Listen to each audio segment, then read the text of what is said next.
Yes, class start करने से पहले मैं बता दूं कि कल इवनिंग में पावर फेलियर की वजह से क्लास नहीं हो पाई थी और फ्लैक्चुएशन होने की वजह से, तो 2-3 बार कोशिश की पर नहीं हो पाई। ऐसा कभी अचानक कभी क्लास बंद हो जाए तो एक ही रीजन हो सकता है और वो है पावर फेलियर, और कुछ नहीं। पावर बैकअप है पर पावर बैकअप ने भी कल सपोर्ट नहीं किया, अदरवाइज क्लास वो नहीं होती, कैंसिल। अच्छा, दूसरी बात, कल जितना मैंने पढ़ाया था उसके बाद क्लास हो नहीं पाई थी क्योंकि पावर नहीं थी, तो क्लास वहीं पर खत्म हुई थी। जितना वीडियो अपलोड है उतना ही कल पढ़ाया था, और उसमें लास्ट जो मैं डिस्कस कर रहा था वो था odd in favour odd against, है ना। तो वहीं से स्टार्ट करूंगा, तो जो जिसको कंफ्यूजन है वो दूर हो जाएगा। और आज की क्लास में मैं आपको बता दूं, सबसे पहले मैं आप लोगों के साथ डीपीटी 1 जो दी थी वो डिस्कस करूंगा। एक TWPT 1 दे चुका हूं, वो भी डिस्कस करनी है, आज करेंगे। और एक और मैंने अपलोड करवाई है TWPT। TWPT जब भी बोलो तो 50 क्वेश्चन की होती है, ये 30 क्वेश्चन की, ये 2 और दी है मैंने। और कल संडे है, कल एक और टेस्ट है। संडे को जो टेस्ट है वो है प्रोबेबिलिटी का, फिर से 50 क्वेश्चन का ऑनलाइन। तो अगर प्रैक्टिकली देखो तो 50-50 180 क्वेश्चन तो हमने अभी क्लास में ही कर लिए हैं, यस और नो।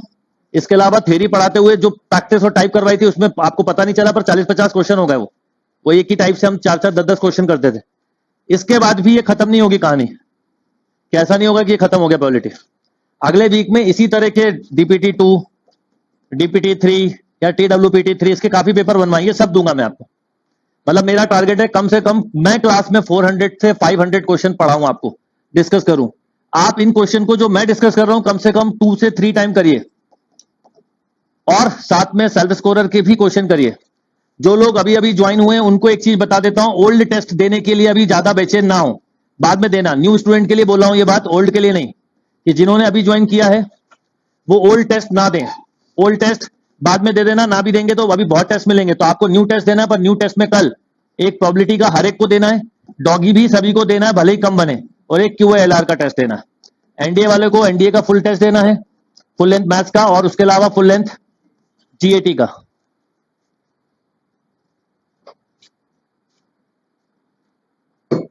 चलिए अब क्लास स्टार्ट कर रहा हूं, बाकी सारी बातें क्लास के बाद।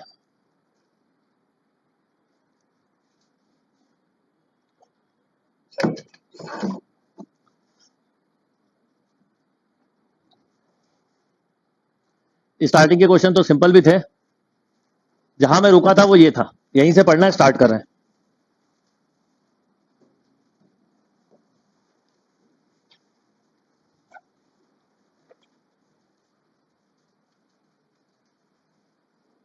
यूट्यूब चैनल बेटा फिर से हैक हो गया है, इसलिए आपको नहीं दिख रहा है। उम्मीद है कि 2-1 दिन में आ जाएगा, तो आप लोग ध्यान रखिए। कल भी आप पूछे थे कुछ पर एकदम लाइट चली गई थी, तो आ जाएगा, आप चिंता मत करो। उन सबसे आपकी क्लास पे कोई इफेक्ट नहीं आने वाला। यस, तो आप स्टार्ट करते हैं। तो मैंने कल 2 चीज बताई थी, नंबर 1 ऑड इन फेवर और नंबर 2 ऑड अगेंस्ट। यहीं से लिखिए। तो सबसे पहले लिखिए odd in favour of an event.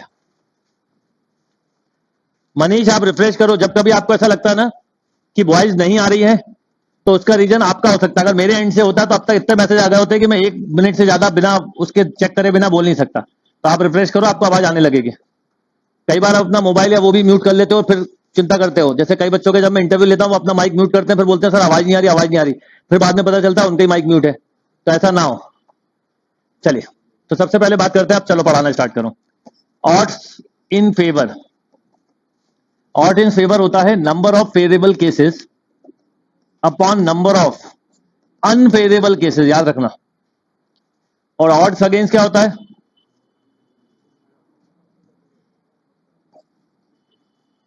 Odd against होता है number of unfavourable cases upon number of favourable cases. और ये प्रोबेबिलिटी का रेशो नहीं है, ये किसी घटना के होने और नहीं होने की रेशो है। हिंदी में अगर बोले तो ऐसा कई बार नहीं बोलते कि मेरे इसमें फेवरेबल चांस है 5 और नॉन फेवरेबल चांस है 2, मतलब 5 चांस उस घटना के होने के और 2 चांस उस घटना के ना होने के। या हम कई बार बोलते हैं ऑड अगेंस्ट। ऑड अगेंस्ट मतलब होता है ना होना और होना, इसका मतलब होता है होना और ना होना। प्रोबेबिलिटी जब भी बोली जाए, रिमेंबर, प्रोबेबिलिटी जब भी बोली जाए तो प्रोबेबिलिटी फिक्स है, number of favourable cases upon number of total cases. और टोटल केसेस का मतलब होता है फेवरेबल प्लस अनफेवरेबल। तो आप एक चीज याद रखना, आपसे कभी भी पूछा जाएगा तो कैसे निकालते हैं, ना तो आप ऑड अगेंस्ट निकाल सकते हो ना ऑड इन फेवर। आप जो निकाल सकते हो वो क्या होती है? प्रोबेबिलिटी, उससे ही बनता है। कैसे बता रहा हूं, अब कुछ एग्जाम्पल समझना। जैसे मैं बोलूं, ध्यान से समझिएगा, मैं बोलूं ऑड इन फेवर 3:4, इसका सिग्निफिकेंट क्या है कि 3 चांस है फेवरेबल आपके और 4 चांस है अनफेवरेबल। अगर इस केस में आपसे मैं बोलूं कि बताओ प्रोबेबिलिटी ऑफ हैपनिंग क्या होगी, तो आप बोलोगे 3 अपॉन इन दोनों का सम, 3/7। ठीक। अगर आपसे ये बोला जाए कि प्रोबेबिलिटी ऑफ नॉट हैपनिंग, तो नॉट हैपनिंग होता है अनफेवरेबल अपॉन टोटल। ओके। मान लीजिए मैं आपसे बोलूं ऑड अगेंस्ट 4:5 है, इसका मीनिंग क्या निकलता है? पहले सिग्निफिकेंट कि नॉन फेवरेबल केसेस, अगेंस्ट मतलब होता है नॉन फेवरेबल पहले देते हैं फेवरेबल बाद में, तो नॉन फेवरेबल चांस कितने हैं? 4, और फेवरेबल चांस कितने हैं? 5। तो अगर मैं आपसे बोलूं कि प्रोबेबिलिटी ऑफ हैपनिंग क्या होगी, हैपनिंग, तो हैपनिंग हमेशा फेवरेबल अपॉन टोटल होती है, और नॉट हैपनिंग हमेशा, कोई चीज समझ में नहीं आया ना तो ज्यादा एग्जांपल लो, अपने आप आने लगती है। Is that clear? तो आपको odd in favour odd against निकालना तो भी प्रोबेबिलिटी ही निकलेगी। ठीक।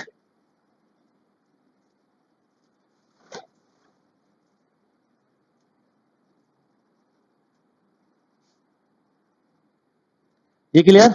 मान लो मैं आपको फिर एक और क्वेश्चन दे रहा हूं, ऑड इन फेवर, जब भी मुझे मेरे फेवर निकले तो समझ जाओ आपको क्या दिया है। जैसे मैं बोलूं ऑड इन फेवर 4:7, तो इसका मतलब है 4 क्या है?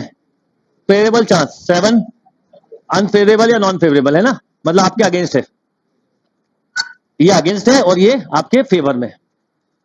तो अगर आपको बोलूं कि प्रोबेबिलिटी ऑफ हैपनिंग बताओ, तो आप बोलोगे 4/11। अगर मैं बोलूं प्रोबेबिलिटी ऑफ नॉट हैपनिंग बताओ, तो आप बोलोगे बेटा 7/11। Is that clear?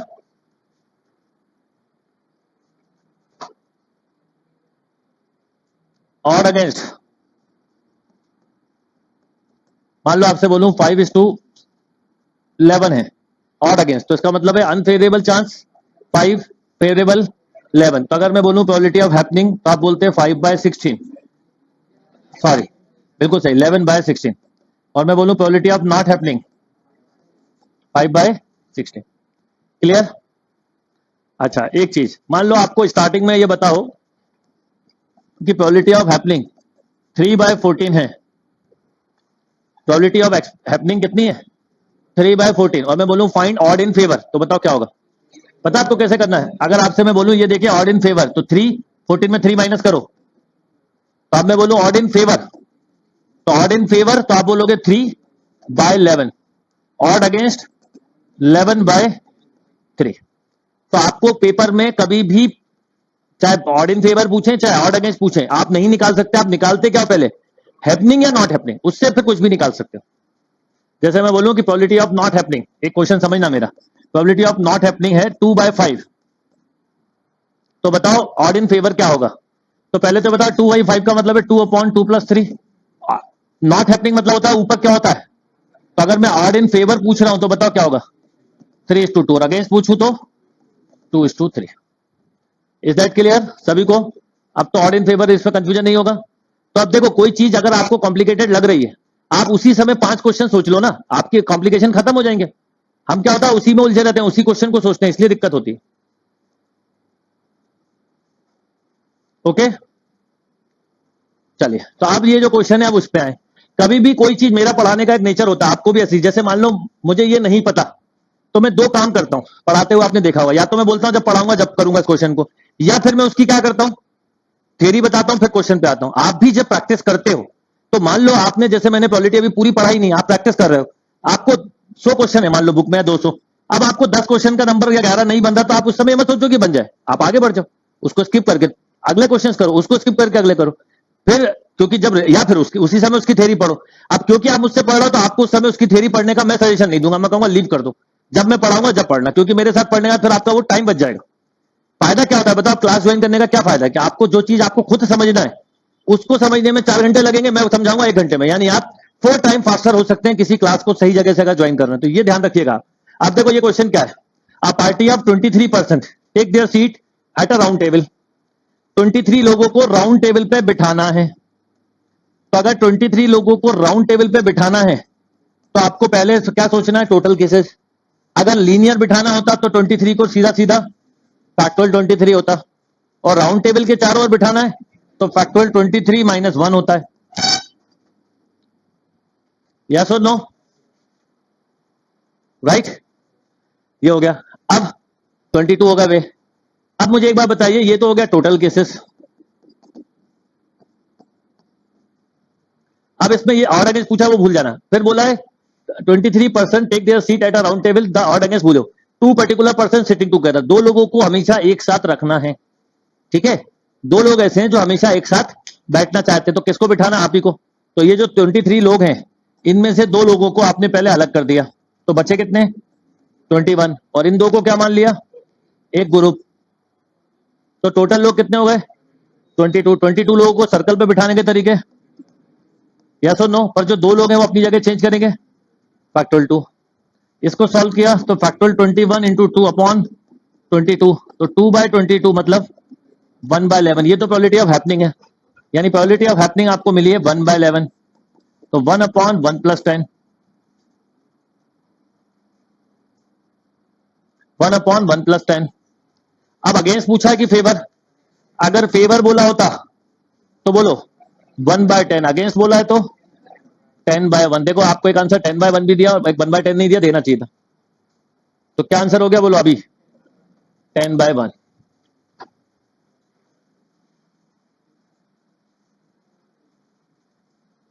अतुल, मैं आपको बताऊंगा क्या करना। आपको नेटवर्क इशू की सॉल्यूशन मेरे पास है, क्लास एंड में आया, आप मुझसे अलग से बात करना।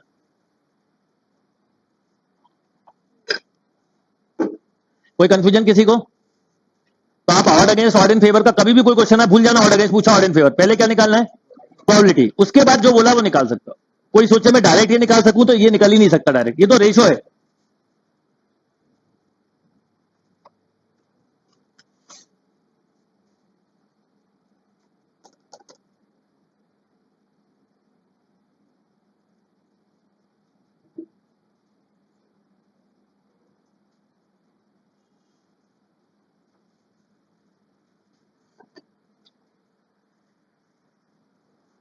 अमित, डीपीटी है बेटा सभी कोर्सेज में, और अगर कोई कोर्स का कोई असाइनमेंट ना मिले तो ऐप बैच में देख लिया करो, ऐप बैच में सब कुछ अपलोड होगा।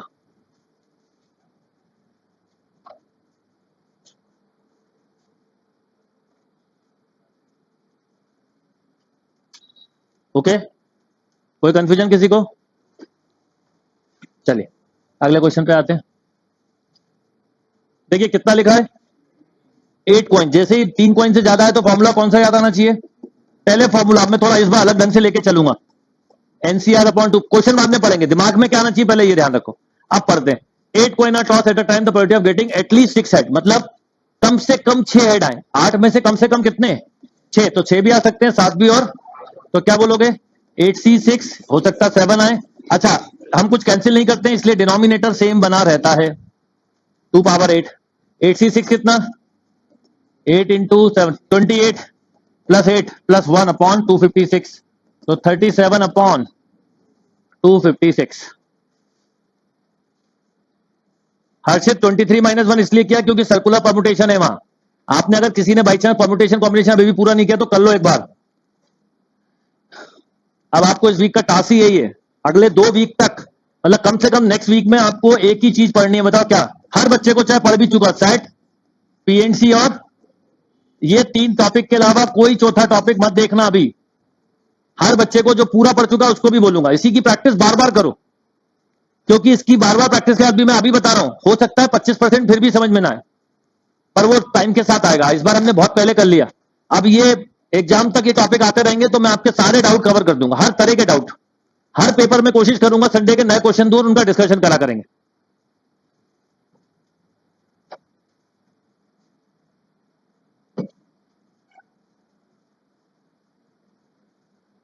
शीट में आंसर नहीं दिया कोई बात नहीं, पॉलिटी का पूरा डिस्कशन मैं करता हूं, तो मैं करता हूं तो आपको मैं आंसर भी दूंगा।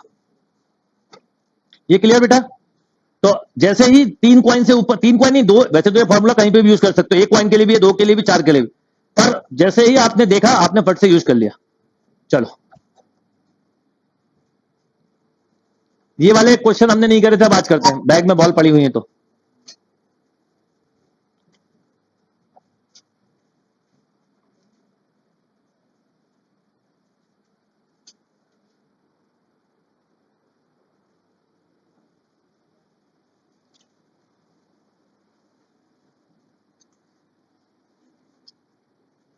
a bag contain 4 white and 3 black ball, another bag contain 5 white and 3 black ball, if a bag chosen at random and a ball is drawn from it, ठीक है, the probability that it is white। बढ़िया question है। आपके पास दो bag हैं, ठीक है, दो बैग हैं और उन बैग में क्या है, बॉल है। कौन कौन सी बॉल है, 4 व्हाइट है और 3 ब्लैक है पहले में, और दूसरा बैग जो उसमें 5 व्हाइट है और 3 ब्लैक बॉल है। ऐसे दो बैग हैं, आप कंधे पे टांगे चले जा रहे हो, ठीक है। अब उसमें बोला गया अनदर कंटेंट, ठीक है, if a bag chosen random and a ball drawn from it, the probability that it is white, तो बताना व्हाइट बॉल है। पहले तो दो बैग हैं, तो दो बैग में से क्या करना होगा, एक बैग को सिलेक्ट करना होगा। तो दो बैग में से एक बैग को सिलेक्ट करना, यानी 1/2, और उस बैग की व्हाइट हो, इसकी व्हाइट हो तो 4/7, और इसकी व्हाइट हुई तो 5/8। सॉल्व कर लीजिए। 8 4 जा +35 अपॉन, ठीक है, बोलो 67 अपॉन 112,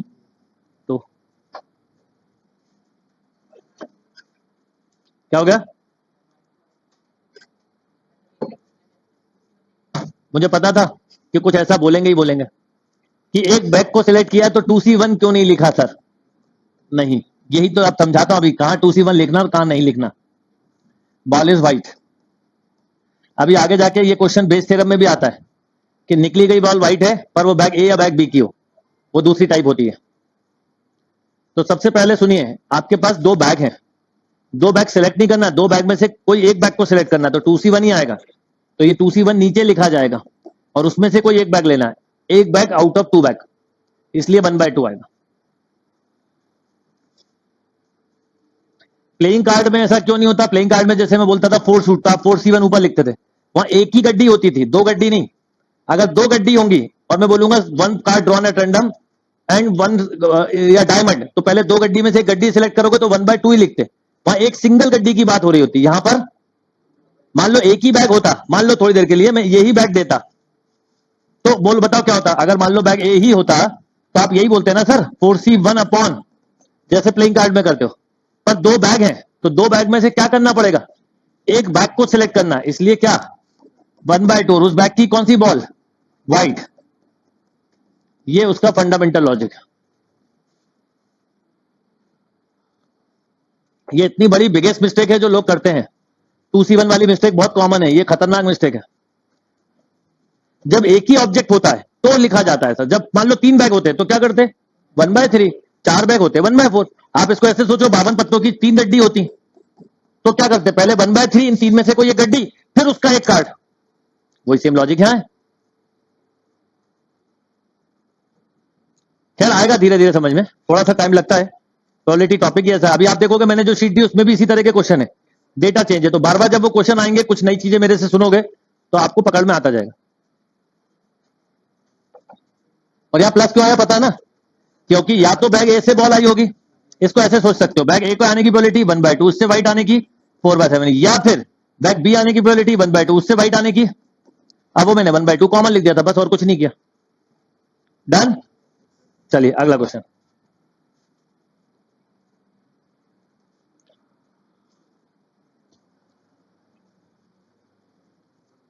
अब देखिए यहां पर लिखा है the probability of drawings a card of diamond.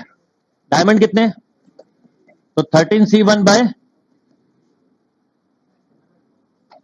अब देखो आपने एक बार में पूरे कार्ड की प्रॉब्लम समझी हुई तो अब आपसे कितनी जल्दी बन जाता है। इसलिए वो टाइप पढ़ने का फायदा ही है। वो 4 स्टैंडर्ड टाइप के क्वेश्चन कभी भी आएंगे, टाइम बचेगा।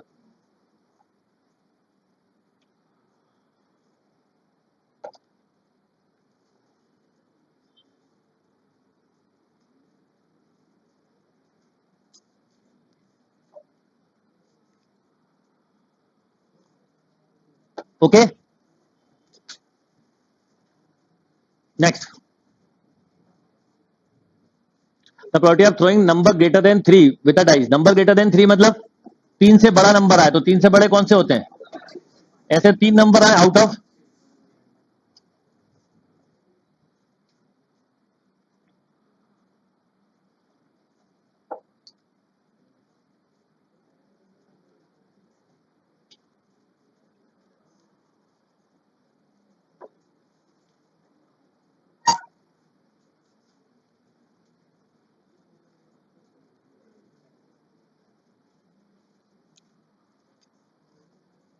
डन।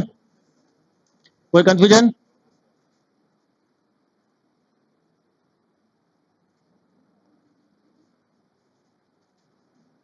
चलिए नेक्स्ट।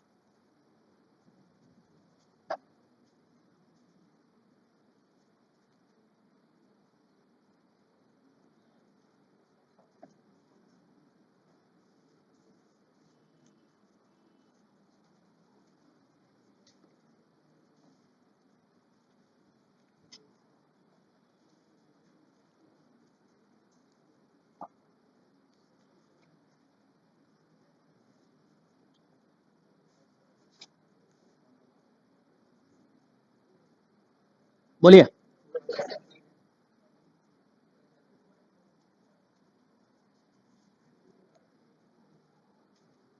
हो गया। और क्या होता है अभी जैसे जैसे टाइप आती जाएंगी ना, जैसे अभी मैं राउंड टेबल के कुछ क्वेश्चन एक साथ करवाऊंगा, बैक के क्वेश्चन करवाऊंगा एक साथ, इस शीट को खत्म करके कुछ टाइप जो है ना जो मिलती जा रही है वो ध्यान रखना, आप मुझे ध्यान दिलाना। राउंड टेबल से रिलेटेड क्वेश्चन हुए 2-3-4% प्रोबेबिलिटी में आ जाते हैं। बैक वाले क्वेश्चन है वो अभी आते हैं हम।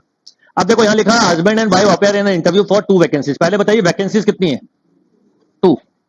आप समझना मेरी बात, अगर एक ही वैकेंसी होती तो ये म्यूचुअली एक्सक्लूसिव होता। क्यों?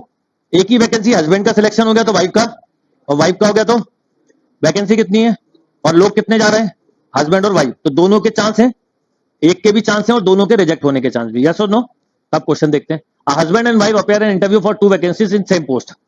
The probability of husband selection, husband के सिलेक्शन की प्रोबेबिलिटी है 1/5 और वाइफ के सिलेक्शन की प्रोबेबिलिटी है 1 वो हस्बैंड की 1/7 और वाइफ की द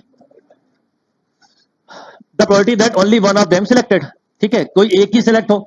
लॉजिक भी है भाई, जो बॉस होगा वो चाहेगा दोनों अगर आ गए सेम पोस्ट पे तो काम कम होगा, लड़ाई ज्यादा होगी, तो किसी एक को ही सिलेक्ट करना है ना। तो यहां लिखा हुआ क्लियर, प्रोबेबिलिटी में हमेशा प्रैक्टिकल क्वेश्चन ही मिलेंगे। The probability that only one of them selected. तो ओनली वन ऑफ देम मतलब जब हस्बैंड को आपने सिलेक्ट किया है तो उस समय आपने वाइफ को रिजेक्ट कर दिया, या फिर आपने हस्बैंड को रिजेक्ट किया हुआ है तो फिर वाइफ को। बीच में मल्टीप्लाई क्यों आया? इंडिपेंडेंट है, 2 वैकेंसीज हैं, 2 लोग हैं इसलिए।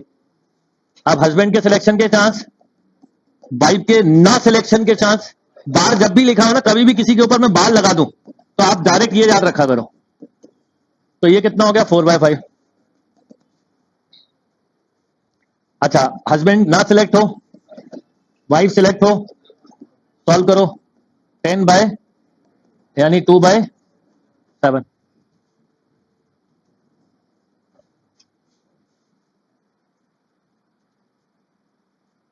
शुभम क्लास के एंड में बताऊंगा, ठीक? 2/7। इस 2/7 का क्या मतलब है? परसेंट में कन्वर्ट कर दो कभी भी मन में, अगर आपके कुछ हो। कितना परसेंट होगा ये? लगभग 29% के आसपास, यानी 29% चांस है कि कोई एक को। अच्छा, अगर इस क्वेश्चन में बोला जाता both of them selected, both of them selected, नहीं, बोथ ऑफ दोनों ही सिलेक्ट कर लिए गए, तो 1/7 1/5 यानी 1/, बहुत कम है इसका, यानी लगभग 3% चांस ही है कि दोनों को सिलेक्ट करे company. Both of them rejected,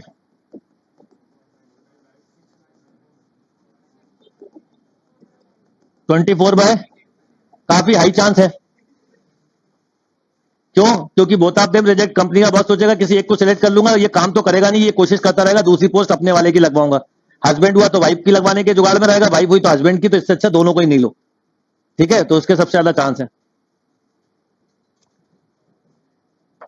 clear? Deepanshu, आपका मैसेज देख लिया मैंने।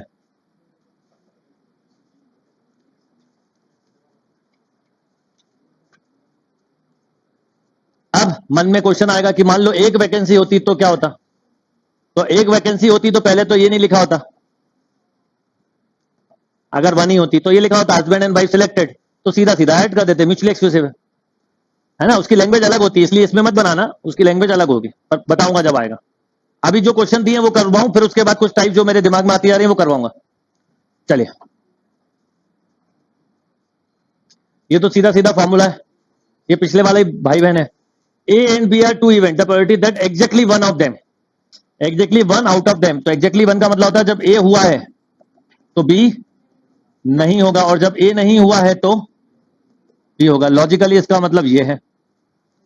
अब इसको जब आप सॉल्व करते हैं तो सुन लो पहले, ये 1 माइनस पी बी, ये बोलो 1 minus P A into P B.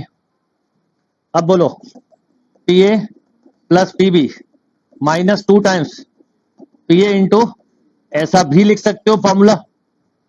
और इसी फॉर्मूले को आपने कल लिखना सीखा था इंडिपेंडेंट के लिए, याद है? इसको ऐसा भी लिख सकते हो, बताओ क्या? P A plus P B minus 2 times of P A intersection, ये एग्जैक्टली वन ऑफ देम का ये फॉर्मूला आगे के लिए बना लें आप। कहां पर है?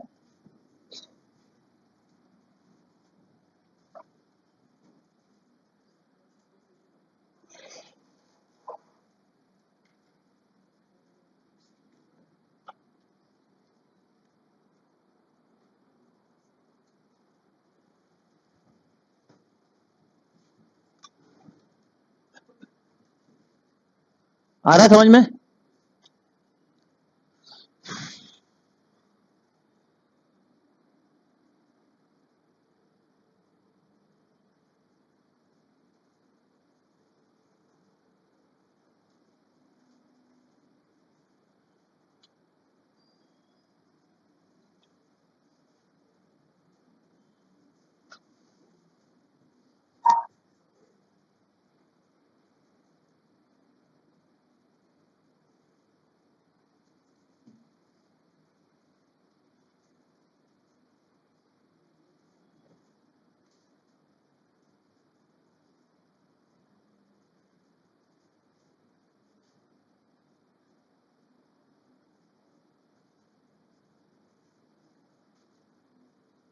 डन?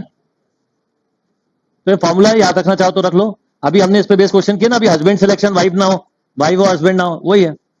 दो कंट्राडिक्ट वाला किया था, या तो दो फ्रेंड मिलके, तो सब यही वाले का है। तो ये फॉर्मूला बना लिया आपने बस। चलिए, अब ये वाला अभी मैंने पढ़ा नहीं है, अभी थोड़ी देर में पढ़ाऊंगा जब आऊंगा। डिपेंडेंट वगैरह है ना, अभी आने तो उसके क्वेश्चन, फिर ये फॉर्मूला डिस्कस करेंगे।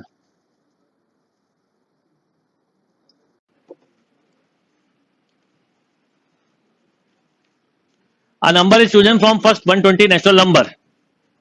The probability that chosen number is multiple of 5 और, अब एक बार बताओ 5 और 15 बोला है, तो जो नंबर 5 के होंगे उसमें 15 तो क्या है, बाय डिफॉल्ट आएगा ना। तो ये क्वेश्चन केवल कुछ बच्चों को कंफ्यूज करने के लिए दिया, इसमें 5 का सोचना ही नहीं है, वो सॉरी 15 का, सीधा 5 का निकालो वही आंसर होगा।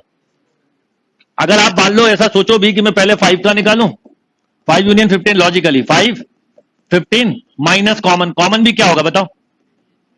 5 और 15 का 15 ही तो कॉमन होता है, तो जितने नंबर ये होंगे उतने ही कॉमन होंगे, खत्म। तो काय के लिए टाइम वेस्ट कर रहे हो, सीधा सीधा 5 का निकालो। तो 5 का कितना होगा, 120 बाय 5, 2 एंड 24 ना, तो 24 बाय यानी 1 बाय 5।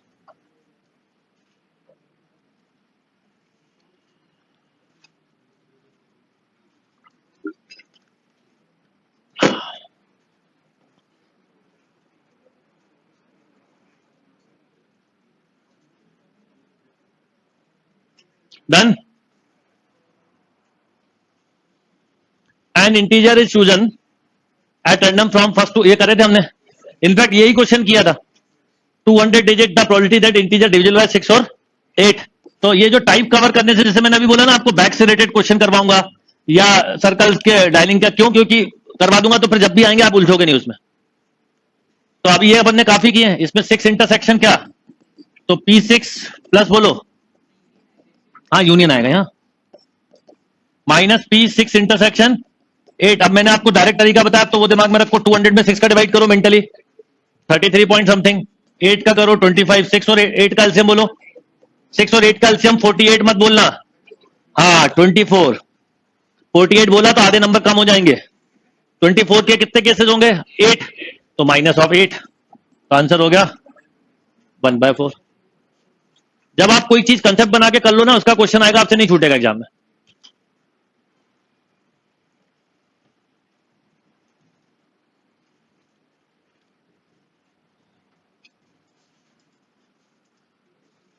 कोई कंफ्यूजन?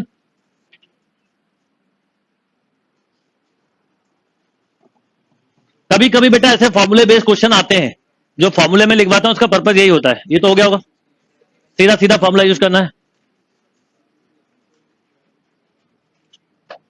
केशव, हो गए थे ये सब? आप लोग सब लोगों को एक बात बोलूंगा, ट्राई नहीं करोगे तो कुछ नहीं होगा। सालों निकल जाएंगे, प्रैक्टिस करिए और बहुत ज्यादा प्रैक्टिस करिए, बहुत पढ़िए। यस, अब जैसे यहां पे क्या होगा बोलो, A union B, P A plus P B minus A intersection B, है ना? सीधा सीधा लगाना है। क्या है आंसर? 23 बाय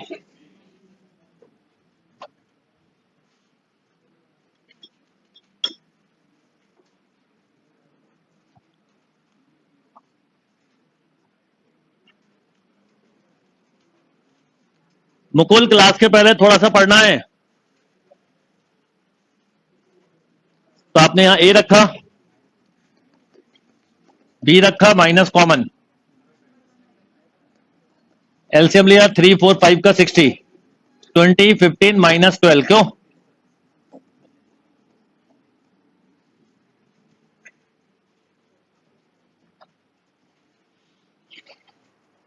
नेक्स्ट,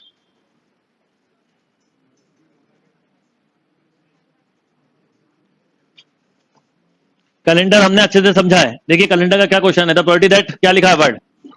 जब भी कैलेंडर का क्वेश्चन है, हमारा फोकस लीप और नॉन लीप पे होना चाहिए। नॉन लीप ईयर में एक ही दिन एक्स्ट्रा होता है। अब बोला 53 संडे,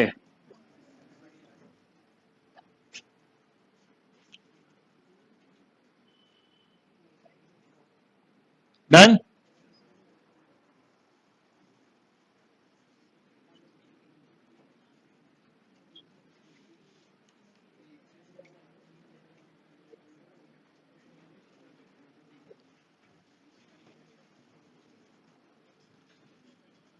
करिए।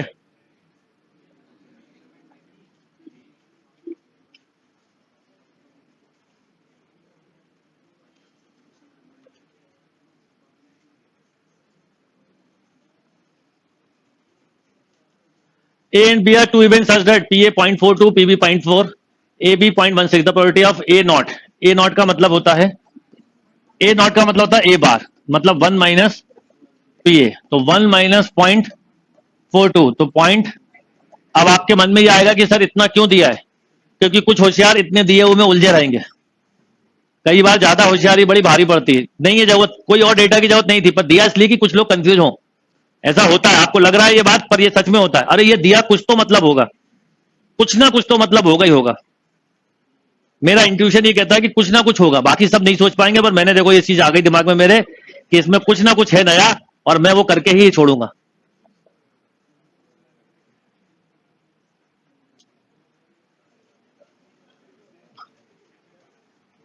तो ए और बी टू इवेंट दिए, द प्रोबेबिलिटी ऑफ, तो इसका मतलब यह हुआ कि यहां पर आपको पी नॉट का मतलब यही होता है, मतलब ये सिंबॉलिकली है। तो 1 माइनस पी ए, और पी ए डायरेक्टली दिया हुआ है। हाँ, ये पूरा डेटा का काम जब था, जब आपसे मैं बोलता पी ए यूनियन बी बताओ, तो आप बोलते P A plus P B minus A intersection B. अब ए कितना है, 0.42, 0.4 माइनस 0.16, तो ये हो जाता 0.42, 0.24, यानी 0.66। अब क्योंकि 0.66 नहीं है तो क्या लगा देते हम, क्वेश्चन पूछा कुछ है, कई बच्चे नन लगा के आएंगे इसमें। ना तो इसका आंसर नन है, ना आपसे पूछा है, याद रखना, तो मैंने ऐसे ही बता दिया।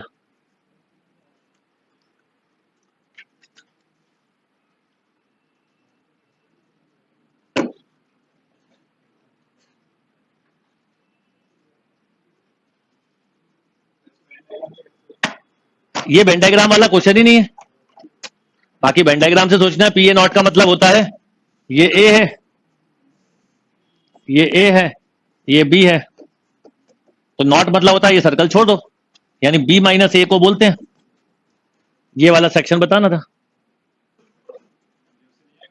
इसका कोई लॉजिक नहीं है, इसको इससे सेपरेट मत करने लगना। ये बना हुआ डेटा है, कोई आपके पास ओरिजिनल डेटा नहीं है, फ्रेमिंग करा गया है। ये डायग्राम के हिसाब से नहीं, प्रोबेबिलिटी के हिसाब से दिया है, एलिमेंट नहीं दिया आपको यहां पर।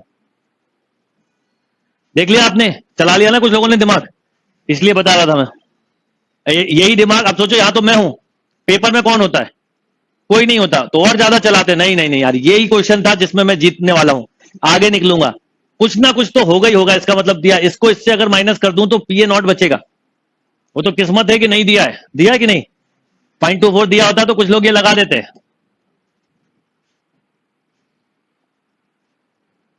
ठीक, यहां पे प्रोबेबिलिटी वाला नॉट है, वो सेट थ्योरी वाला नॉट नहीं है। ये जब निकालते हैं ना बेटा, ए बी, हाँ, और ये ए, इसमें एलिमेंट लगते हैं ए माइनस बी के लिए या बी माइनस ए के लिए, प्रोबेबिलिटी में नहीं होता है। पर कोई बात नहीं, जो अभी समय कितना भी ले लो, क्लास में मैं आज इस बार यही कोशिश कर रहा हूं कि जो मिस्टेक हो सकती है वो डिस्कस करें। आप अपने वर्ड में उधर लिखा करो, मतलब आप अपने नोट्स बनाते हो, 2-3 कलर के पेन सीरियसली यूज करा करो, बड़े काम आते हैं। तो जैसे ये आपने रेड कि यार ये सर ने बोला ध्यान रखना इन चीजों का कि कहां पे क्या नहीं, तो वो बाद में रिवीजन में काम आएंगे। डिफरेंट कलर का पेन यूज करो, हाईलाइटर यूज करो, तो आपको पता रहेगा, क्योंकि ये सब बातें एग्जाम तक याद रहना चाहिए।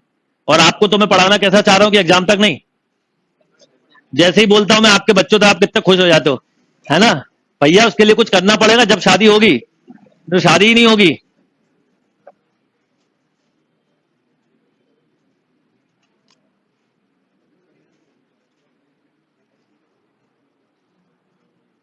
चलिए, टू यूनिफॉर्म डाइज, यूनिफॉर्म ना लिखा तो भी हम मानते क्या है, तो कई बार लिखा होता है, इससे कंफ्यूज मत होना। यूनिफॉर्म मतलब identical, two identical dice mark 1 to 6 are toss together, total 7। Total 7 मतलब याद आ गया, टोटल 7 कितने केस थे, तो 6/36।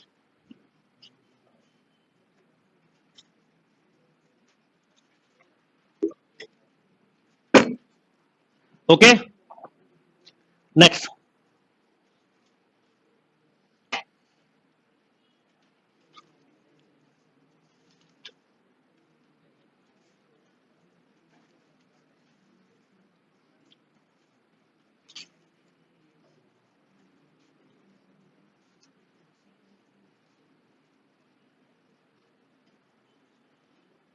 A and B stand in a ring with 10 other.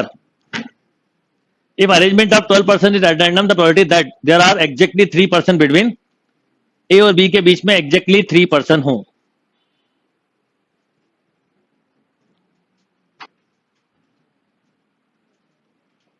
ठीक, सर्कुलर परमुटेशन वाला है जो मैंने बोला था, अभी आपको और बताऊंगा, ये आ गया। तो ये दो टाइप हम अभी समझ लेते हैं तो दिक्कतें कम होंगी।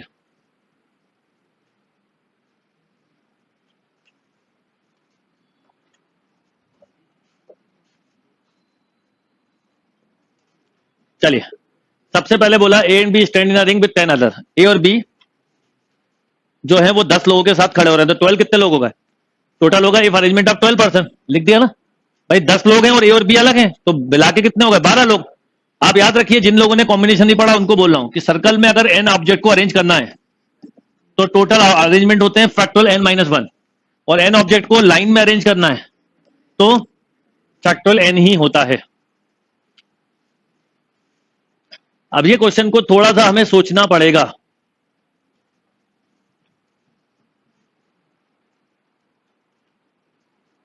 ठीक, इस क्वेश्चन को थोड़ा सा हमें सोचना पड़ेगा। कैसे? A and B stand in a ring with 10 other. If arrangement of 12% is at random, then probability that there are exactly 3% between A and B. पहले तो A और B के बीच में थोड़ा समझिएगा। पहले तो टोटल केसेस बोलूं कितने होंगे, तो आप बताओ क्या बोलते? आप टोटल केसेस बोलूं तो आप बोलते हैं फैक्टोरियल 12-1 जो कि 11 होता, पर ऐसा लिख देने से क्लियर हो जाता। अब A और B के बीच में कितने लोग रखना है? 3, नाम है X, Y और Z। बचे हुए 7 लोग यहां पर P1, P2 ऐसा मान लेते हैं, P3, P4, P5, P6 और बोलो, मतलब ऐसा आपका अरेंजमेंट होना चाहिए कि A और B के बीच में 3 आ गए ये, और ये अलग हो गए। इसका मतलब इसके बीच में जो 3 लोग हैं ये पूरा ग्रुप एक होना चाहिए कि नहीं? ये पूरा करना अपने को है ना, ये पूरा ग्रुप एक हो और 7 पर्सन अलग हो। तो टोटल लोग कितने हैं? 8 ना, 7 लोग ये हैं और एक ये है ग्रुप। तो 8 लोगों को अरेंज कैसे करोगे? तो आप बोलोगे सर फैक्टोरियल 8 - 1। अब फिर बोलोगे कि जो एक्स वाई जेड है वो अपनी पोजीशन चेंज करेंगे।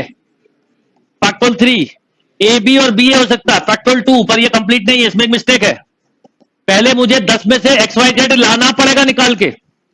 अरे 10 में से 3 लोग निकाल के नहीं लाओगे, तो ये भी लिखना है इसके आगे क्या? 10C3। इसको सॉल्व करोगे आंसर आएगा, करिए।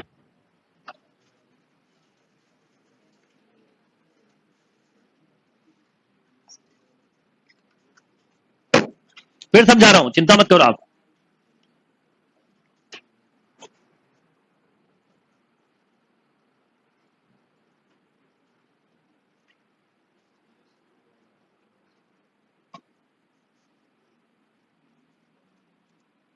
अभी फिर बता रहा हूं, चिंता मत करिए।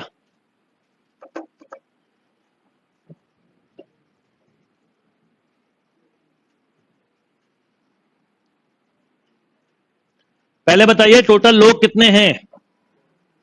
12। ठीक, पर 12 में से ए बी को छोड़ दो तो कितने? 10। और 10 लोगों में से ए और बी के बीच में, जैसे मैं और मेरे साथ एक कोई बंदा, उसके बीच में कितने लोग बिठाना है? 3। तो पहले मैंने सोचा कि 10 में से 3 लोग तो निकालें, फिर सोचेंगे क्या करना है। ये 3 निकाले, जिनको कहां रख दिया? ए और बी के बीच में। और ए और बी के बीच में रखने के साथ साथ ये बोला कि ये 3 और ये 2 मिलकर हमेशा एक साथ रहें। तो इस पूरे को एक ग्रुप माना। और 7 ये 8 लोग हैं। 8 लोगों को सर्कल पे बिठाने के तरीके, फैक्टोरियल 8 - 1। जो ये 3 निकले हुए लोग हैं वो अपनी पोजीशन चेंज करते रहेंगे। और जो ए और बी है वो बी और ए बी हो सकता है। आउट ऑफ 12 - 1 सॉल्व करो, आंसर मिलेगा कितना? 2/11।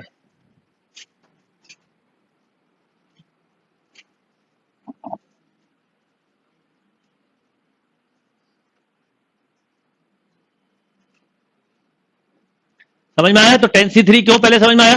क्योंकि हमें ए और बी के बीच में जो 3 चेयर है, ए और बी के बीच में जो 3 चेयर है, उन चेयर पे ही बिठाना है।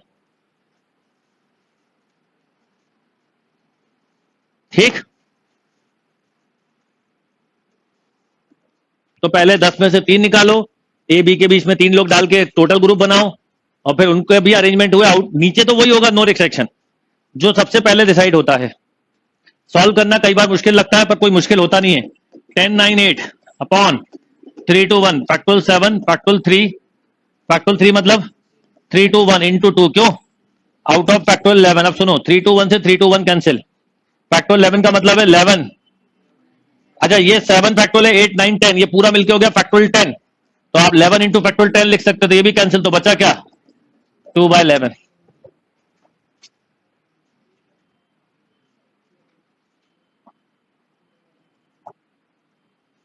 ठीक। तो कई बार ऐसा होता है कि जैसे मान लो मैंने पहले करवाया होगा तो क्वेश्चन अगर ऊपर से गया तो अब आ गया समझ में। आज ऊपर से गया तो दोबारा जब समझाऊंगा तो फिर दिमाग से होके गुजर जाएगा। ऊपर से जाने का मतलब होता है कि मैंने समझा, यहां से निकल गया, मैंने समझाया, यहां से निकला, तो ठीक है ना। नीचे से निकलना चाहिए ना ऊपर से, बिल्कुल सही जगह से ही निकलना चाहिए, और वो सही जगह है दिमाग। डन, चलिए।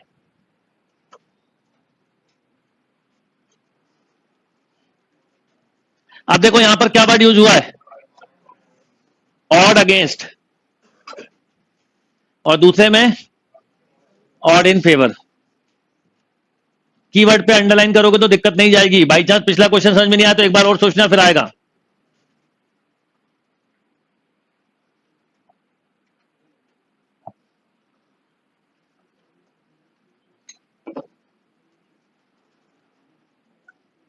बोलिए। देखो द ऑड अगेंस्ट ए कितना है बोलना? 4:3। द ऑड इन फेवर्स, बोलो। ये ए है, ये ऑड इन फेवर बी, ये फेवर में है, ये अगेंस्ट में, ये कितना है? ठीक है, पहले बताओ ए के सॉल्व करने की प्रोबेबिलिटी कितनी है? 3/7 और बी के सॉल्व करने की 7/12। अगर किसी को यही क्लियर नहीं तो बाकी क्वेश्चन तो आ ही नहीं सकता। ए के सॉल्व करने के ऑड अगेंस्ट दिए हैं, ऑड अगेंस्ट मतलब होता है अनफेवरेबल अपॉन, तो हैपनिंग होती है फेवरेबल अपॉन टोटल। बी में फेवर ही दिया है कि बी के फेवर मतलब है 7:5, 7 चांस सॉल्व के हैं और 5 चांस नॉन सॉल्व के हैं, तो हैपनिंग हो गई 7/12। अब आपको बोला the probability that the problem is solve if they try both. एक टाइप है प्रॉब्लम सॉल्विंग टारगेट हिटिंग, एक टाइप है जो बता रहा हूं। पहले ये बताओ कि प्रॉब्लम सॉल्विंग इवेंट कैसा इवेंट होता है? जैसे मैंने एक क्वेश्चन आपको थ्रो किया, एक क्वेश्चन दिया और मैंने बोला इसको सॉल्व करना है, तो ये कैसा इवेंट है? इंडिपेंडेंट। कैसे? एक बच्चा चाहे तो एक कर सकता है, दो चाहे तो दो, पूरी क्लास चाहे तो पूरी। इंडिपेंडेंट है कि नहीं? प्रॉब्लम सॉल्विंग इंडिपेंडेंट है। ये अलग बात है, कई बार आप बोलते हो कि सर मैं तो डिपेंडेंट हूं क्योंकि जब बाजू वाला करता है मैं आंसर बोलता हूं, वो लिखता ही नहीं है, जैसे ही वो लिखता है मैं बोल देता हूं, तो ये फिर डिपेंडेंट हुआ। पर इंडिपेंडेंट मतलब अगर मैंने क्वेश्चन दिया तो हर एक सॉल्व कर सकता है, और हो सकता है कोई ना करे, हो सकता है कुछ सॉल्व करे। जैसे टारगेट हिट की बात करूं, एक सर्कल है जिसपे टारगेट हिट करना, ये भी इंडिपेंडेंट है। क्यों? क्योंकि हर एक चाहे तो एक ही पॉइंट पे हिट कर सकता है। तो प्रॉब्लम सॉल्व का मतलब क्या होता है समझो।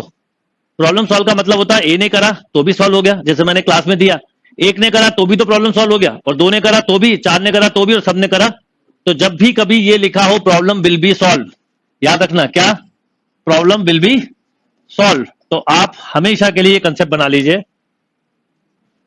Problem will be solve. जब भी, ये फॉर्मूला बुक में नहीं मिलेगा, मैंने बनाया, problem will be solve, one minus none of them will be solve.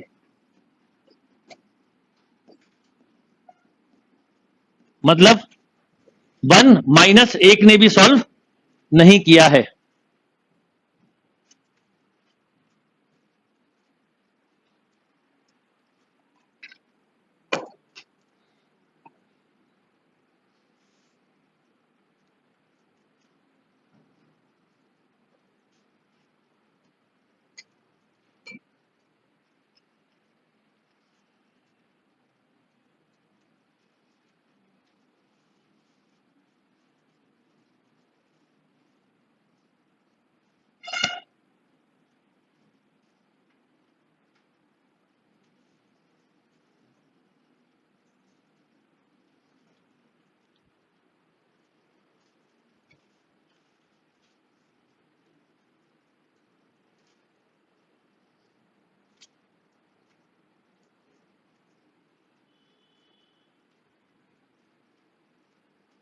Yes,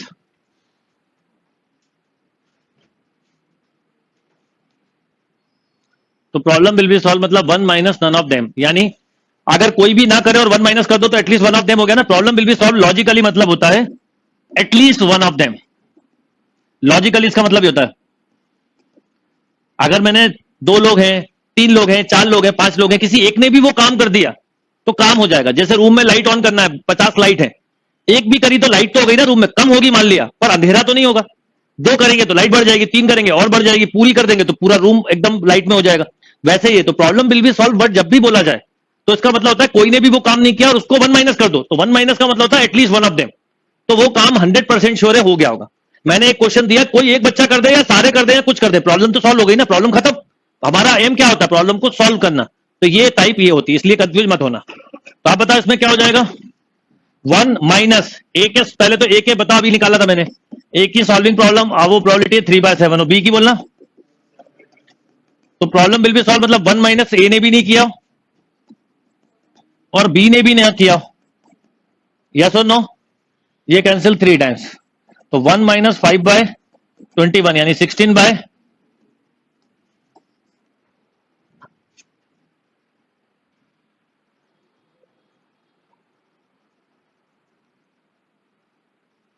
एक आध दो क्वेश्चन और बता रहा हूं प्रॉब्लम सॉल्व पे।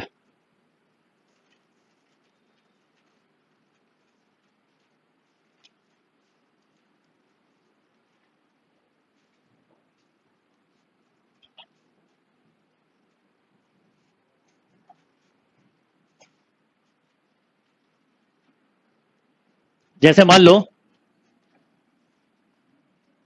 एक क्वेश्चन बता रहा हूं, लिखिए, probability of a solving problem, a के सॉल्व करने की प्रॉब्लम है 2/5, बी की 3/4, सी की 5/6। Problem solve by A 2/5, B 3/4, C 5/6। Find the probability. Solving of A 2/5, solving of B 3/4, solving of C 5/6. Find the probability. Problem will be solved.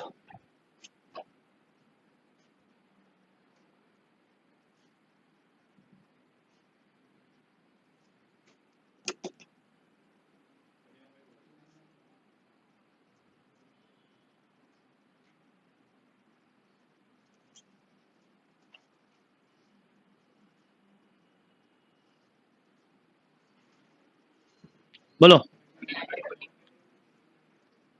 अब problem solving a b and सी।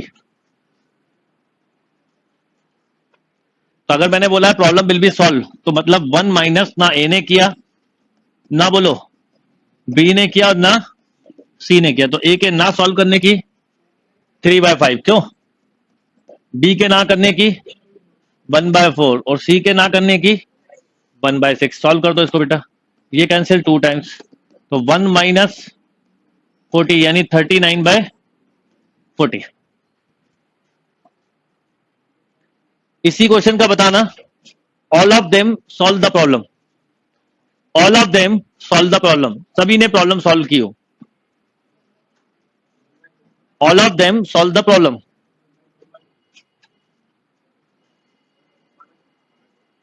अब all of them solve the problem मतलब a ने भी किया हो, B ने भी किया हो और सी ने भी किया हो। तो सिंपल है, तीनों का मल्टीप्लाई हो जाएगा, यानी ए बी और बोलो सी, तीनों ने सॉल्व कर दी। ये हो गया, ये कैंसिल, ये भी कैंसिल, क्या बचा? 1/4। एक और करिएगा जरा, थोड़ा कॉन्फिडेंस बिल्ड होगा। None of them will solve the problem. कोई भी प्रॉब्लम सॉल्व ना करे,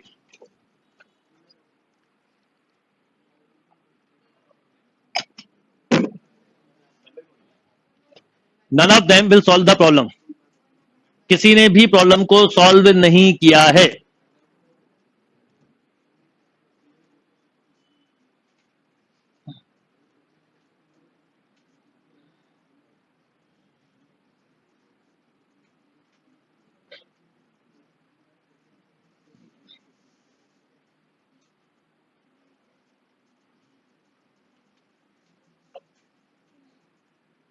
ठीक,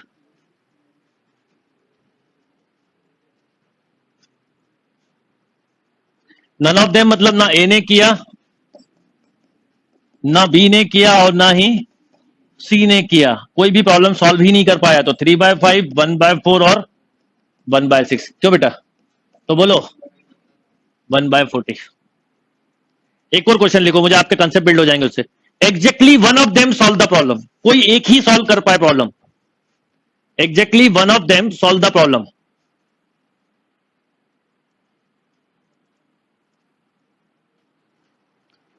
exactly one of them solve the problem.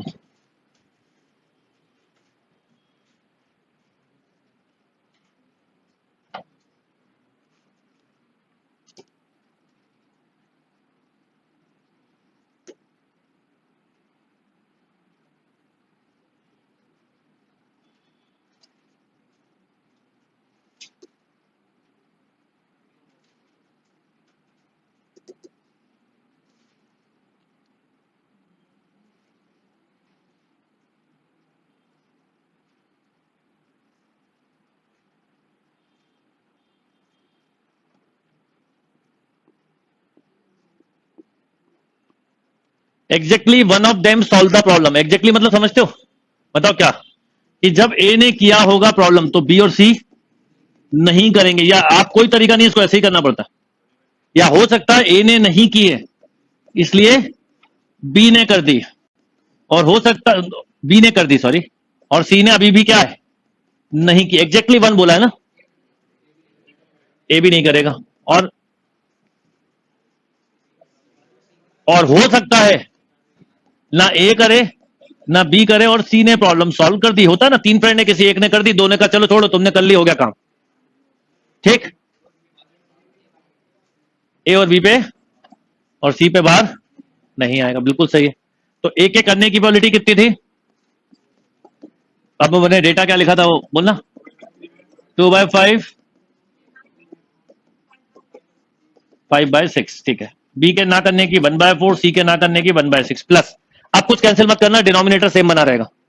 बोलो, ए के ना करने की 3/5, 3/4, 1/6 प्लस, ना ए ने किया ना बी ने किया, सी ने पर कर दिया।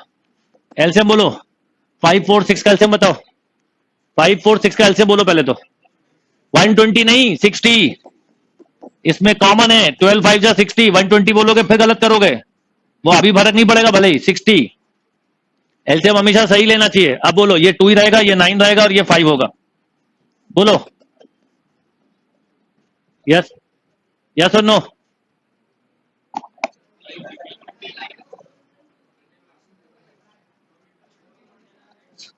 अच्छा सॉरी, एलसीएम तो बाद में लेना, सॉरी सॉरी सॉरी सॉरी, अभी आप सही हो। 2/120, 9/120, सॉरी 5/120, अभी आप बिल्कुल सही है। या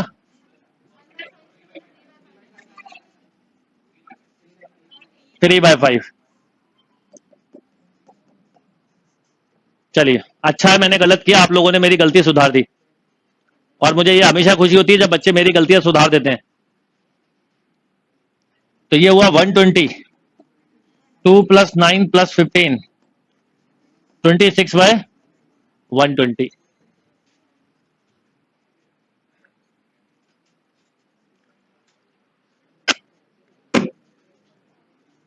डन और नॉट? ओके। अच्छा एक और क्वेश्चन करो, exactly 2 of them solve the problem. ठीक, 2 लोग करें, बहुत मन में विचार आएगा, 1 माइनस कर दें, ये कर दे, करो तो पहले फिर पता चलेगा। प्रोबेबिलिटी ये बोलती है कि बिना मेहनत के कुछ नहीं मिलता। करो जल्दी।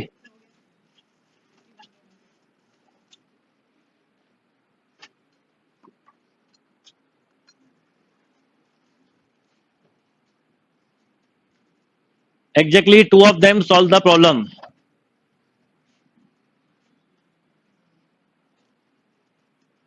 अब देखो कुछ पूछा है, डिनोमिनेटर 120 कैसे, अरे इसका मल्टीप्लाई होगा, या एलसीएम तो बात की बात है ना, पहले तो मल्टीप्लाई हुआ और एलसीएम सेम रहेगा, इसलिए 120 आया। एग्जैक्टली 2 ऑफ देम मतलब ठीक है 2 लोग कर दें।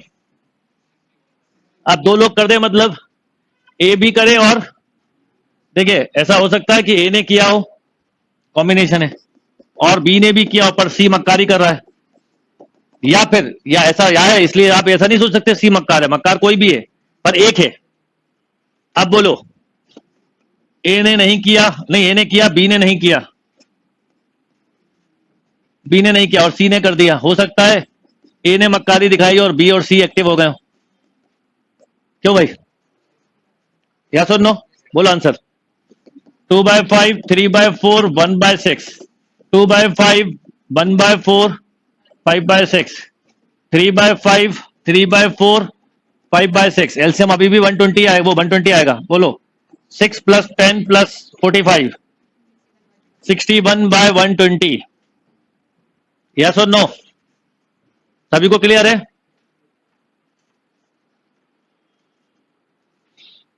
61/120।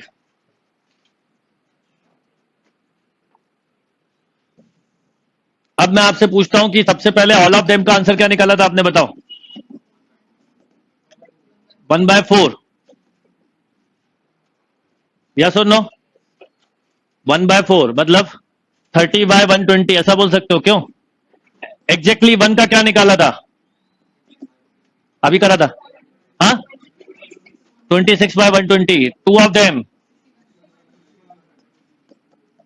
ठीक है, अब जब मैंने बोला कि प्रॉब्लम विल बी सॉल्व, तो लॉजिकली क्या हुआ होगा अगर बताओ मैं आपसे पूछूं। हो सकता है एक ने की हो प्रॉब्लम सॉल्व, हो सकता है कि नहीं 2 ने की हो सकता है तीनों ने की। अगर इन तीनों को ऐड करूं तो बताओ क्या आएगा, 30/120, 26/120 और 61/120। एलसीएम आ गया 120। ऐड करो, 1 1 पक्का? ठीक, अब आप वो वाला केस बताओ, प्रॉब्लम विल बी सॉल्व का आंसर क्या था? ये देखिए क्या लिखा है, 39/3 से कैंसिल हो जाएगा, लिखा है। जब मैंने पहला क्वेश्चन दिया था प्रॉब्लम विल बी सॉल्व, तो आपने उसको ऐसे ना करके, करना ऐसे चाहिए था, ऐसे ना करके आपने किया 1 माइनस किसी ने भी सॉल्व। अब मैं ये क्यों बताया मैंने, क्योंकि आप समझो क्या हो रहा है प्रोबेबिलिटी में, वो पता होना चाहिए कि प्रॉब्लम विल बी सॉल्व हो सकता है किसी एक ने किया, हो सकता है दोनों ने, हो सकता है तीनों ने, या तो इसको ऐड करें या फिर 1 माइनस किसी ने भी काम नहीं किया, दोनों से रिजल्ट सेम आएगा। पर इस रिजल्ट का क्या मतलब समझ गए, कि हो सकता है किसी एक बच्चे ने प्रॉब्लम की हो सॉल्व, हो सकता है दो ने की हो सकता है तीनों ने की हो। Ideas clear? राइट, तो ये उसका मेन पर्पस था। तो प्रॉब्लम सॉल्विंग इवेंट कभी भी आए तो यही तरीका होता है, नॉर्मली 2 लोग देते हैं या 3 लोग देते हैं, उससे ज्यादा क्वेश्चन नहीं बनते हैं। और यही प्रॉब्लम सॉल्विंग की जगह सेम क्वेश्चन में टारगेट हिटिंग भी देता तो भी बात थी, a hit the target 2/5, b hit the target, तो भी यही क्वेश्चन बनता।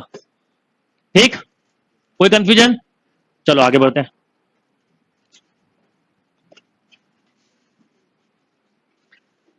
यहां पर एक लिखा बायस्ड, बायस्ड मतलब समझते हो जो मैंने बोला था?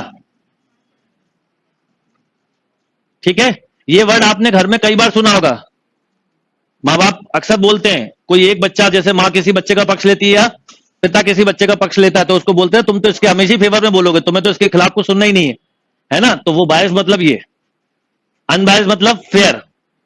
तो एक बायस्ड डाई है, the probability of difference faces, मतलब जिसमें एक आने की प्रोबेबिलिटी कितनी है? 0.2, कुछ ऐसा बनाया गया है कि 0.2, 2 आने की, 0.22, 3 आने की, 4 आने की, 5 आने की, सबसे कम किसकी है? 5 आने की, मतलब 5 उसमें बहुत ही रेयर आएगा, और 6 आने की प्रोबेबिलिटी 0.17, सबसे ज्यादा किसकी है? नहीं, 4 की। इसको ऐड करो जरा, तो 1 आएगा, आना ही चाहिए 1। यहां पर 0 लिखा होता तो और अच्छा होता, पर कोई बात नहीं। हाँ, अब आपको बोला है, ठीक है, बायस मतलब समझ गया। पहले क्वेश्चन समझो, लैंग्वेज दिखने में है कि क्या क्वेश्चन है, क्वेश्चन बड़ा सड़ा है कि एक बायस जायज है, उसके बारे में यहां पे बात की जा रही है। देखो,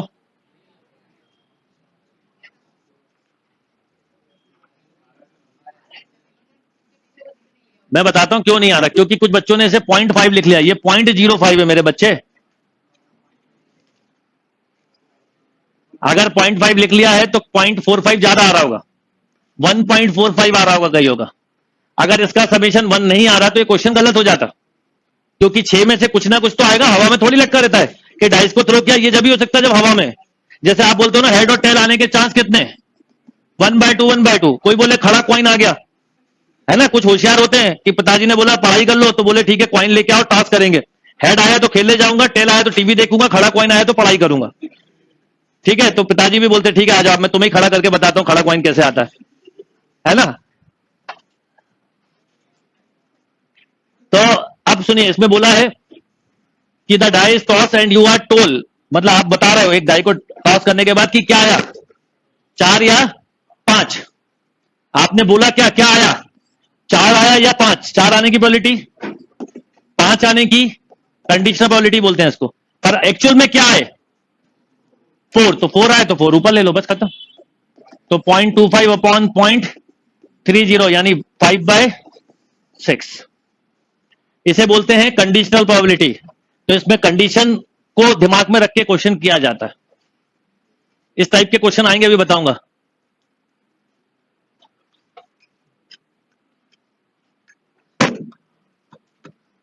ठीक है,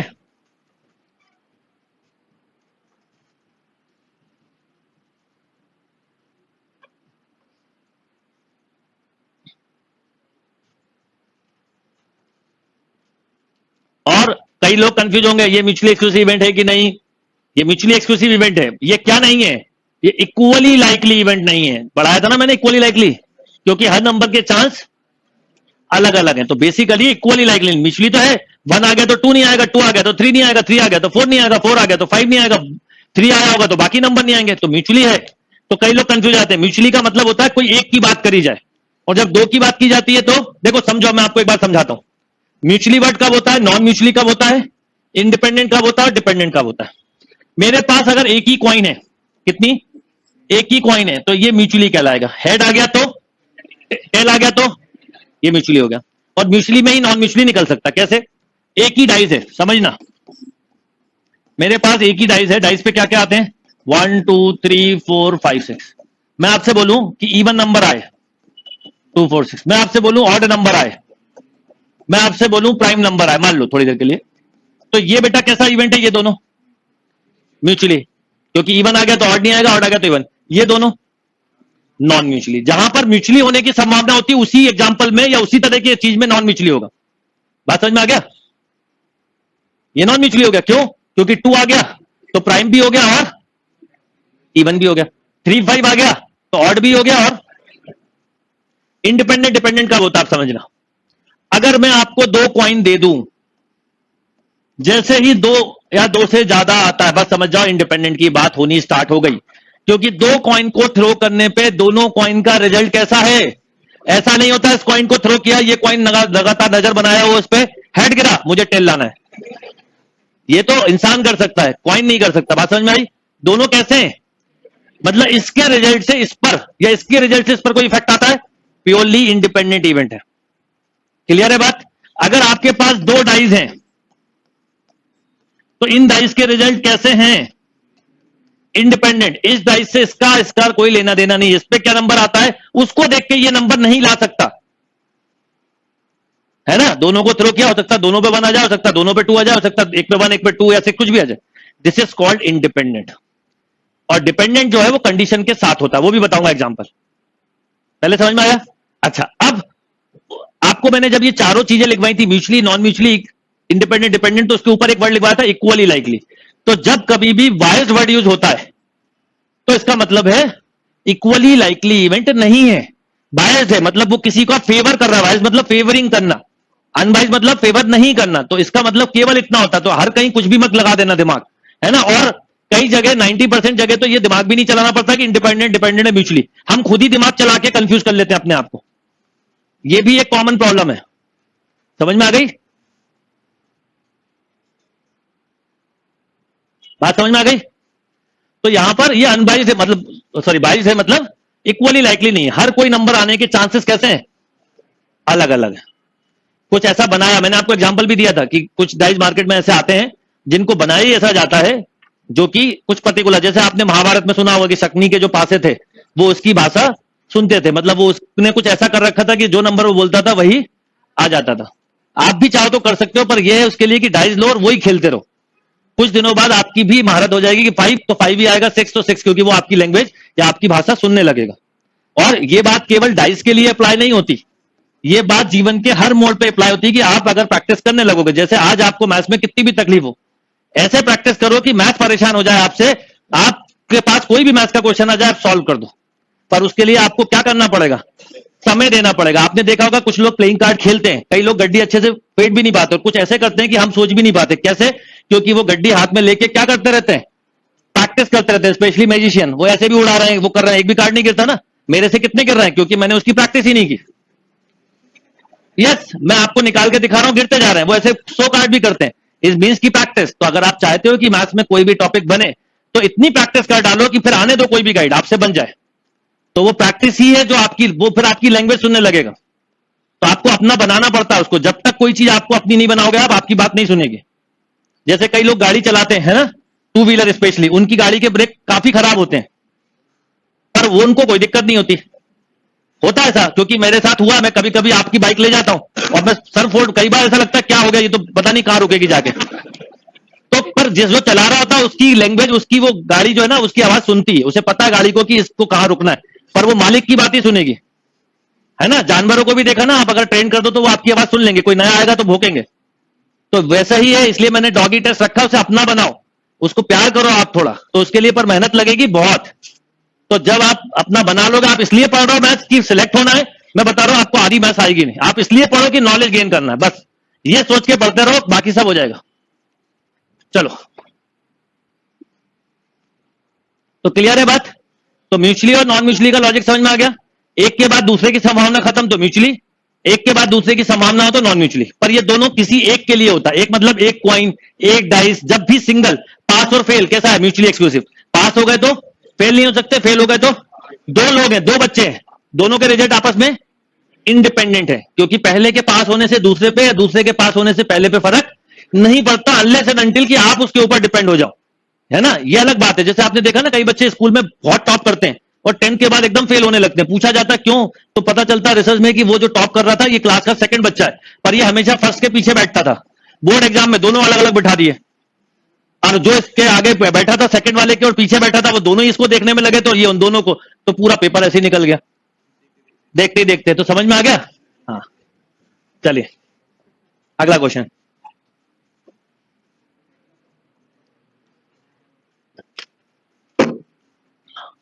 one die and one coin. पहले देखिए क्या है वन डाई एंड, बताओ कैसे रिजल्ट है। अभी बोम्बर्ट बोला था इंडिपेंडेंट, इसका इससे क्या रिलेशन है। अब बोला है cross symmetry, the probability of getting 6 on die, die पे 6 आए और कॉइन पे क्या है, बस खत्म। अभी 2 मिनट पहले जो चीज समझाई वो आ गई सामने। Is that clear.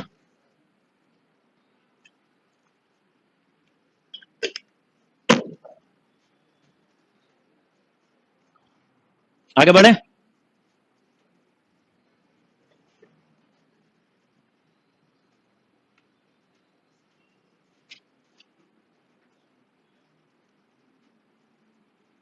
अब यहां पर देखिए क्या बोला है, 8 letter to each with corresponding envelope place in the envelope at random. 8 ही लेटर है और 8 ही एनवेलप है, करा था इस तरह का परमुटेशन में। The probability that all letter are, एक वर्ड यूज हुआ क्या, all letter are not place in the, 3 चीजें होती है, ऑल लेटर, नो लेटर, कोई भी लेटर सही एनवेलप में ना जाए, या all letter correct into one envelope, मतलब राइट एनवेलप, ऐसा पूछ सकते हैं। पहले बताइए एनवेलप है कितने, सब लोग यहां पे ध्यान दिया करो। एनवेलप कितने हैं, 8 एनवेलप हैं, ऐसे 8 एनवेलप है, 1 2 से लेके 8। लेटर कितने हैं 8, L1 L2 L3 up to L8। पहले तो टोटल केसेस बताइए कितने होंगे। फर्स्ट लेटर को मैं जाऊंगा बिना देखे, 8 रैंडम बोला ना, बिना देखे 8 एनवेलप में रख सकता हूं, 8 में से किसी एक में, एक एनवेलप फिल, उसको अलग कर दिया। अगले लेटर के लिए 6 5 4 3 2 1 या फैक्टोरियल 8। ये तो हुए टोटल केसेस। फैक्टोरियल 8 की वैल्यू होती है 40। अब एक केस, सभी letter, all letter in right envelope, मान लो ऐसा पूछा जाता, तो एक ही केस ऐसा हो सकता था जिसमें सभी लेटर सही एनवेलप में हो। और अब all letter are not place in right envelope, तो 1 minus all letter put in the right envelope, तो 40319 अपॉन, इसमें डी अरेंजमेंट कब लगता है, वो जब आता है no letter are put in the right envelope, कोई भी लेटर अपने सही जगह पे ना हो। डी अरेंजमेंट केवल जब होता है जब कोई भी चीज अपने ठिकाने पे ना हो, और कुछ हो, जैसे इसमें लिखा ना ऑल लेटर नॉट, मतलब सभी सही जगह ना हो, पर कुछ हो भी सकते हैं कुछ नहीं भी, तो वो हमेशा 1 माइनस होता है।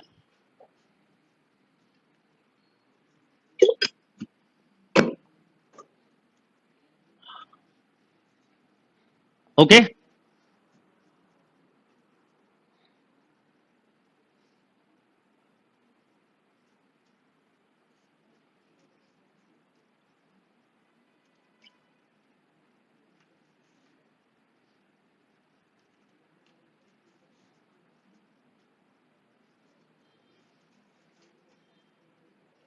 तो क्वेश्चन लैंग्वेज ये है कि all letter are not place in right envelope, पहले अगर ये नॉट हटा दो, all letter are place in right envelope पूछा होता तो क्या आंसर होता, दिस, और नॉट लिखा है तो 1 माइनस ऑफ दिस। ये कुछ टाइप्स ऐसी हैं जिनको मैं अभी अगले वीक में काफी अच्छे से कवर करने वाला हूं।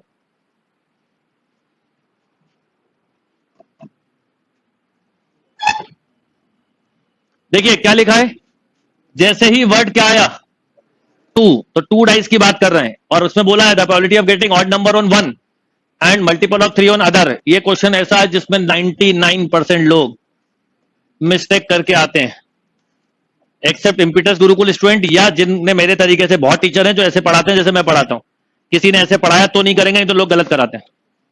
वो 1 देख के सोचते हैं पहला और दूसरा, पहला दूसरा नहीं, एक डाइस पर क्या है ऑड नंबर और एक पर क्या है मल्टीपल ऑफ 3, तो एक पर ऑड है मतलब 1 1 3 1 6 3 3 3 6, या फिर 5 3, पर इसका रिवर्स भी हो सकता है, इसका रिवर्स नहीं होगा, बस यही गड़बड़ हो जाती पूरी।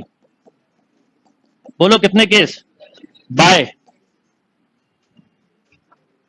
कुछ लोग इसमें क्या गड़बड़ करते हैं बता रहा हूं। ऑड आए सर 3/6, मल्टीपल ऑफ 3 आए 2/6, तो आंसर हो गया 1/6। है नहीं ऑप्शन, मैं होता तो दे देता।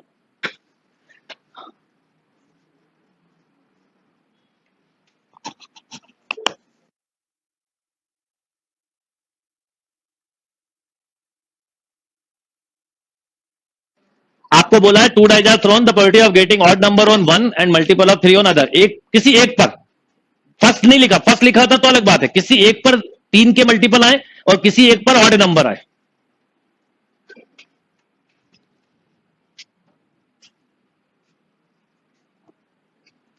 ठीक, तो ये बहुत कॉमन मिस्टेक है जो मैंने बताया कि ये 11 नहीं करते हैं अपन।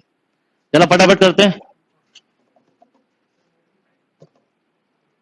देखो हिट अ टारगेट आ गया। ए कैन हिट अ टारगेट, बोलो 4 times इन, मतलब 4 में से 5 में से 4 निशाने सही लगाता। बी 3 in 4, और सी बोलो 2/3। बस अब पूछा the fire valley then the probability that 2 shot at least hit. At least 2 hit मतलब कोई 2 करे या तीनों कर दे, वो आप कर चुके हो। ऑल ऑफ देम और 2 ऑफ देम वाला करना है और उसका एडिशन। बिल्कुल पढ़ाई वाला ही क्वेश्चन है, वो क्वेश्चन सॉल्विंग वाला। ट्राई करना, नहीं हो तो बताना। ये हो गया होगा। ड्रॉ पैक ऑफ 52 का 3 are drawn at random. King, queen, knave मतलब जैक बाय 52 C3। सॉल्व कर लीजिएगा। कोई भी क्वेश्चन बाई चांस समझ में नहीं आया तो मैं बताऊंगा क्या करना है। इस क्लास का लेके बैठना, फिर समझना, फिर ना हो फिर बताना। डन।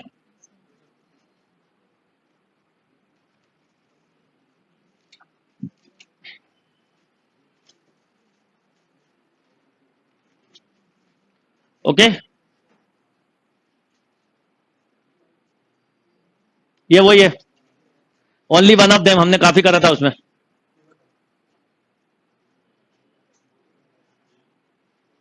अब देखिए ये क्या है। A bag contain 3 red and 3 white, 2 ball are drawn 1 by 1, the probability that they are different colour. तो एक रेड हो और एक क्या हो, व्हाइट हो। Out of,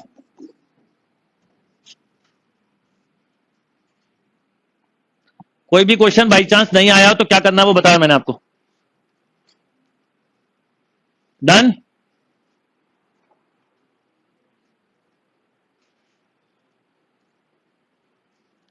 in a 3 throw with a pair of dice the probability of throwing doublet. Doublet समझते हो? अरे डबलेट मतलब 1 1, 2 2, 3 3, 4 4, 5 5, और this is called doublet. If 3 throw, और कितने बार, पेयर ऑफ डाइस, यानी 2 डाइस को कितने बार फेंक रहे हो, 3 बार।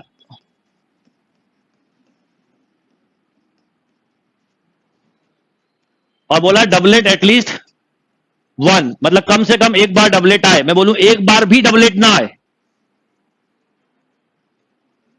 एक बार भी ना आए, तो डबलेट ना आए तो उसके केसेस कितने होंगे, और 1 माइनस कर दीजिए। बताओ कैसे। अरे भाई बोला in a 3 throw with a pair of dice the probability of throwing doublet at least 1, कम से कम एक बार डबलेट आए। मैं कह रहा हूं एक बार भी डबलेट ना आए, तो डबलेट आने के केस कितने, 6, तो ना आने के कितने होंगे, 30। टोटल केस कितने होते हैं 2 डाइस के, अभी 3 टाइम छोड़ दो, 6 इंटू 6 36। इस 36 में 6 ऐसे हैं जिसमें डबलेट आता है, तो 30 ऐसे हैं जिसमें डबलेट, तो मैं बोलूं डबलेट ना आए उसके चांस कितने हैं, यानी 5 बाय, है कि नहीं। ये एक बार के हैं, कितने बार बोला जा रहा है, और उसमें कितने बार चाहते हो, एटलीस्ट 1। तो एटलीस्ट 1 का क्या रूल है, 1 माइनस एक बार भी ना आए। 3 बार करा है बस। 91 बाय स्टैंडर्ड है, याद भी रख सकते हो, कई बार आया हुआ है। लॉजिक आ गया कि आप उसको 3 वाला छोड़ दो, पहले पहले सोचो 3 बार नहीं फेंक रहे हो, पेयर ऑफ डाइस को थ्रो कर रहे हो, डबलेट आए उसकी प्रोबेबिलिटी कितनी, 6/36, डबलेट आए यानी 1/6, तो ना आए मतलब 3 है ही नहीं डाइस, पेयर ऑफ डाइस है, इनको 3 बार फेंकना है।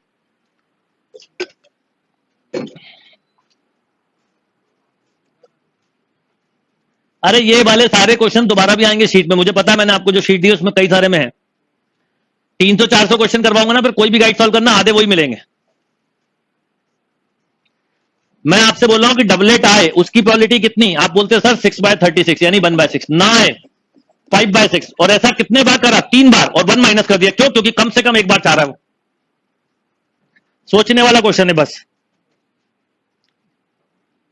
ये मैं आपको टाइप मंडे को करवाऊंगा। अब मैं क्लास एंड कर रहा हूं, कुछ चीजें बता दूं प्रोबेबिलिटी के साथ। नंबर 1, आप सब लोगों को बोल रहा हूं, क्लास वाले भी ऑनलाइन के भी, कि आपको अभी सबसे ज्यादा इन 3 टॉपिक पे वर्क करना है, हर एक बच्चे को। किसको? सैट, पीएनसी, और कम से कम 4 घंटे प्रोबेबिलिटी को दीजिए, और 3 घंटे इन दो में से किसी एक टॉपिक को अगले सैटरडे तक। फिर अगले सैटरडे को नया टॉपिक दूंगा। क्या करना है? जो असाइनमेंट दिए हैं वो सॉल्व करना है, जो टेस्ट है वो, और अगर आपके पास कोई भी गाइड है वो, और कई कई बार अपने रजिस्टर में ही करना है। नहीं तो ये टॉपिक पे कमांड नहीं आएगा, उसके बाद भी कुछ कंफ्यूजन रहेगा, वो धीरे धीरे दूर होगा। ठीक है?